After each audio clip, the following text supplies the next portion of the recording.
প্রিয় মানুষের সাথে এক সকালের পিরিঞ্চিনার ধাম। আমরা দুজনে হলুদের কম্বিনেশনে ম্যাচ করে গেছিলাম, দুজনের কালার, দুজনের মন। শিব মন্দিরের ভিড়ের মধ্যেও একটা নিজেদের কানেকশন।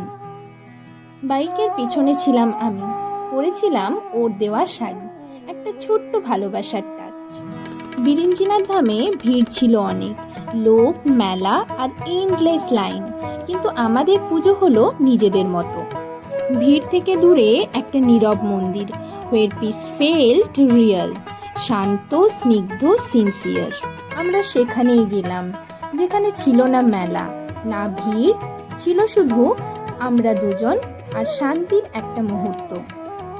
সেই নিরিবিলি মন্দিরটা ছিল একদম শান্ত, ছোট্ট একটা আঙ্গিনা, চারিদিকে গাছ ঘেরা।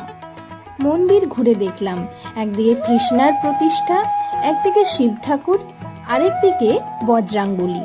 সেই মন্দিরটা হয়ে গেল আমাদের নিজেদের মনের কথা বলার একটা সঠিক জায়গা, যেখানে থাকলো পুজো, নির্ভরতা আর একটা প্রকৃত শান্তি। আমি নিজের হাতে বানিয়ে এনেছিলাম উপমা, ভালোবাসার ছোট্ট একটা প্রকাশ। ও নিয়ে এসেছিল আমার প্রিয় রসমালাই আর চমচম। সাধারণ খাবারের মধ্যেও ছিল অনেক অনুভব। Then he quietly gifted me a bracelet, ছোট্ট একটা উপহার, but it touched me deep like an unsaid secret. A simple day, a peaceful vibe. Some moments don't need words, they just beautifully survive.